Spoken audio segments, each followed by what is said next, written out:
Hello. We have a lot to talk about, and there's a lot going on. In the next week, by this time next Monday, we're going to know whether Amanda Nunes is for real or whether Ronda Rousey has reclaimed um, the women's bantamweight title. But there's a lot of side stories going on that I do want to talk about, that I do want to hit on over the next 30 minutes. Once again, this is the Mad Hatter, Mike the Psycho MMA fan. There are, I believe, 11 matches on the UFC 207 card. There was supposed to be 12 matches, but once again, Cain Velasquez had to be pulled from the card. This time, plain and simple, the Nevada Athletic Commission did not want to grant Cain Velasquez a license due to medical issues. Cain Velasquez now is approaching about 35 years old. He's only had about 15 MMA fights, and I really think it's in his best interest at this point in his career. I think it's in his best interest to retire, and the UFC should not Velasquez anymore at this point. It also seems that he's running from Verdun. Every time he's going to fight Verdun, there's some kind of sciatic nerve, my knee, my chest, my elbow, my neck. Something goes on with Cain, and to even think that once Joe Rogan called him the baddest man on the planet is just so mind-boggling, because he's just so far from that. I don't ever think he was that, and I just don't know what to say about Cain Velasquez. Cain Velasquez had to be pulled. He made a moderate card even weaker. Basically, there's only really 4 fights on the entire card that it's even worth following. The first fight that I would say that we definitely need to keep an eye on is Johnny Hendricks versus Magny. This bout is very, very important for Johnny Hendricks. It's going to show us whether he's back. There's something off about Johnny Hendricks. We all know about the weight cutting issues when it comes to Johnny Hendricks, whether he's a 170 or whether he's a 185er. So this shows us whether he's still a serious contender in the welterweight division. As for Magny, more gatekeeper than anything. Again, Johnny Hendricks have lost 4 out of his last 6, and Magny, he's kind of on a roller coaster as well. He got stopped by Damian Maia, of course, the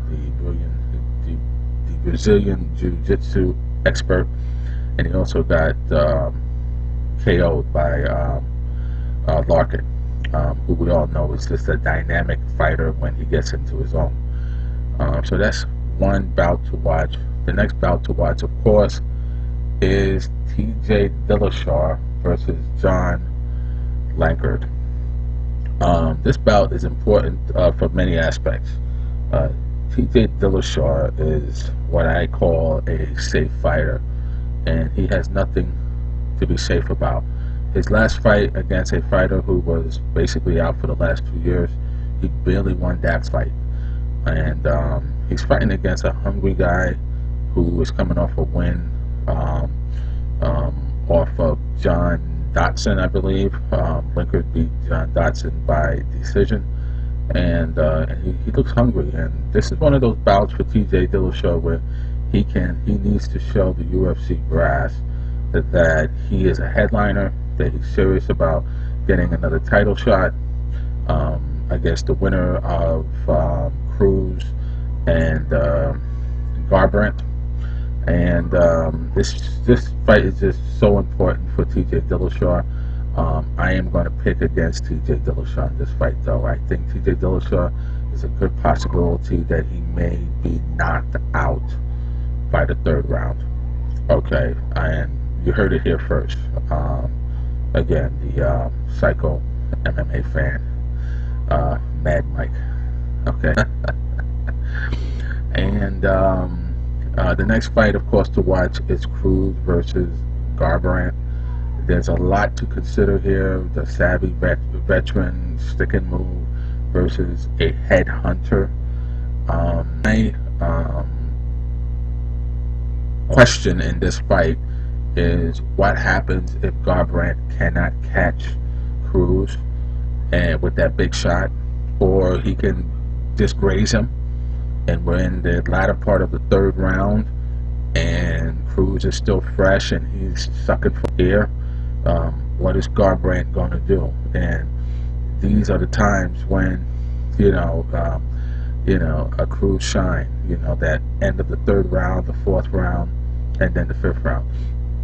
So this is a special fight because Garbrandt, if he can indeed knock Cruz out or submit Cruz, yeah, he's way up there, and it sets off a strange situation because if Garbrandt is able to beat Cruz and TJ Dillashaw is able to look really good against Lineker, then we have a potential first defense for Garbrandt against Dillashaw. Okay, alpha male versus former alpha male. So that dynamic is out there. Of course, Cruz, a savvy veteran. To me, this is 50-50.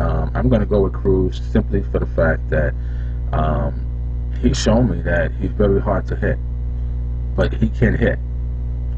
He can catch someone off guard, and he almost put Uriah Faber's lights out as defense. So if Garbrandt come in there and his chin is up in the air, it could be lights out for him. But I'm gonna go with Cruz fourth round knockout. You heard it here first from the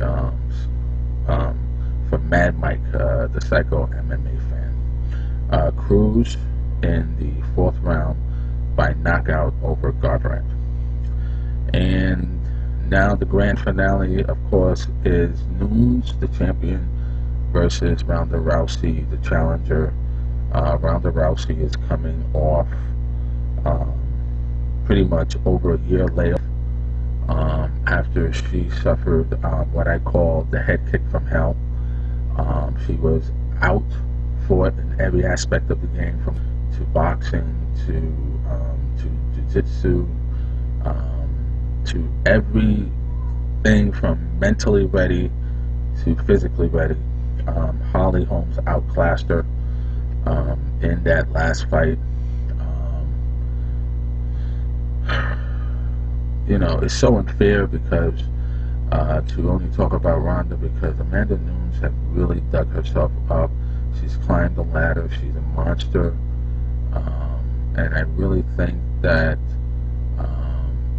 if Amanda Nunes can get by Ronda Rousey, there's a lot. She has Holly Holmes. She has a rematch against Kat Zingano probably.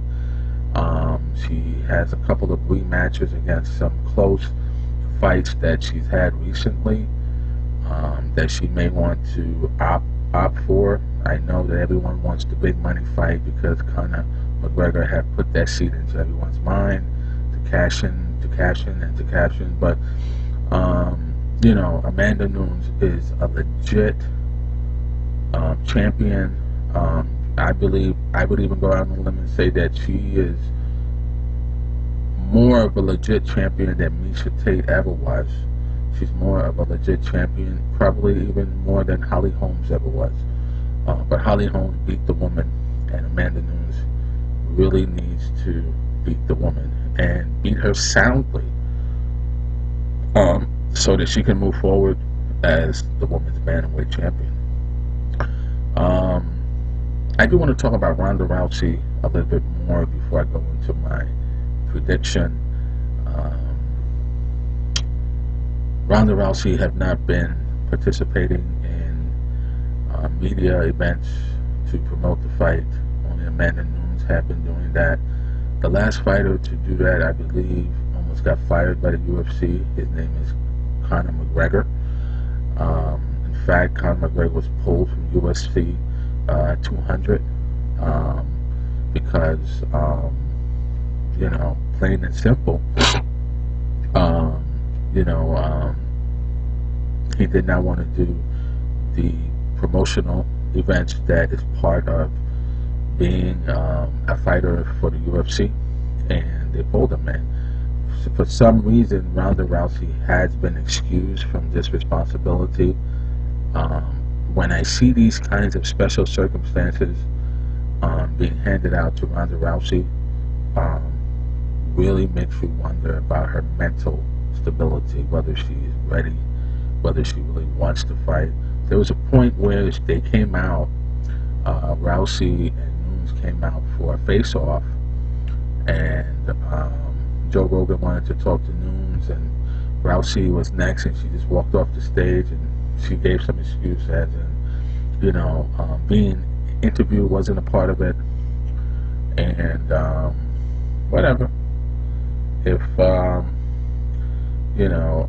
if that's how that's how Ronda Rousey wants to play it. That's how she wants to play it. If she wants to avoid the media and concentrate totally on training, certainly. If she's bringing in Floyd Mayweather and Mike Tyson to help her out, kudos to her. She's trying to get as ready as possible. I would say this: you can't take a year off and then hire someone for 2 months and think that you're going to be able to compete as a boxer against someone like Amanda Nunes or any of the other real strikers in the division. Ronda Rousey is a grappler. Her MO, if you want to use that word, her MO is to grab you, hip toss you in a judoka fashion, and roll you over into an armbar. And that's basically what she's done. That's basically been her fame. And when she cannot do that, she had trouble against Miesha Tate. We saw that.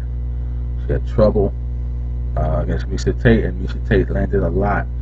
And she's just stronger than Miesha Tate, Rousey. But I'm not sure that Rousey is stronger than Amanda Nunes. And again, Amanda Nunes beat up on Kat Zingano for the better part of a round before she was mounted and then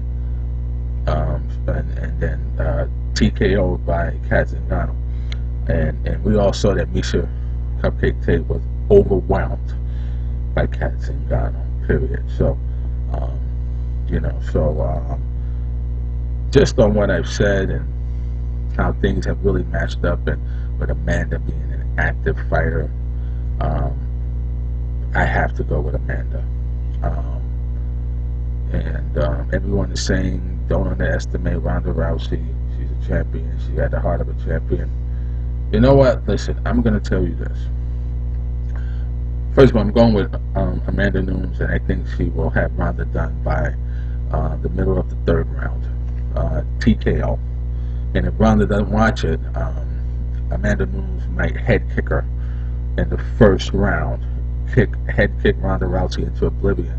Ronda Rousey keeps her head on the center line a whole lot. If you watch her fights, her head is on that center line. If she doesn't get her head off that center line, a quick switch kick will kick her into oblivion again. So she needs to be careful about that, but I really think that Amanda Nunes can do away with Ronda Rousey, who is just out of shape. She's big time octagon rust. No one can do what Cruz had done. Cruz is one of a kind. That's why you really can't, even though I see that bout with Garbrandt as 50-50, you got to give him that 51%, and just say Cruz is going to find a way to win, because who can take that much time off and come back and pretty much win 4 out of 5 rounds against TJ Dillashaw, who isn't a championship fighter. So the ring rust of Ronda Rousey versus the someone who is actively fighting steadily, who has grown in confidence, who worked their way up the ladder. I have to go for Nunes. That's just how it is, and I feel bad because if Ronda Rousey suffers a devastating loss, I really think that that's it. I mean, she walks around like she's a spoiled brat. There's special circumstances being made for her, and so she could be comfortable coming into her bout. Well, you know what? You have to be on edge. You have to be just that little bit of fright for survival in the octagon. If you're too comfortable and everything's been handed to you, and you're going in there, you got to put on a mean face and think that that's going to move any of those other killers that's in the octagon at this stage of the game. Then you're really, really playing with fire. And I kind of feel sorry for Ronda Rousey going into this bout, because whatever happens, her mental state is still very unstable. She appears to be mad at Joe Rogan for something. I'm not even sure why she's mad at Joe Rogan. I mean, it just doesn't make sense what's going on.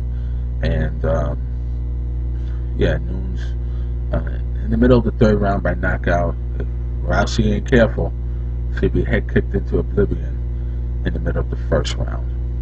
Okay, so those are my picks. I am going to load this onto my page, and so that other MMA fans can view it and enjoy it.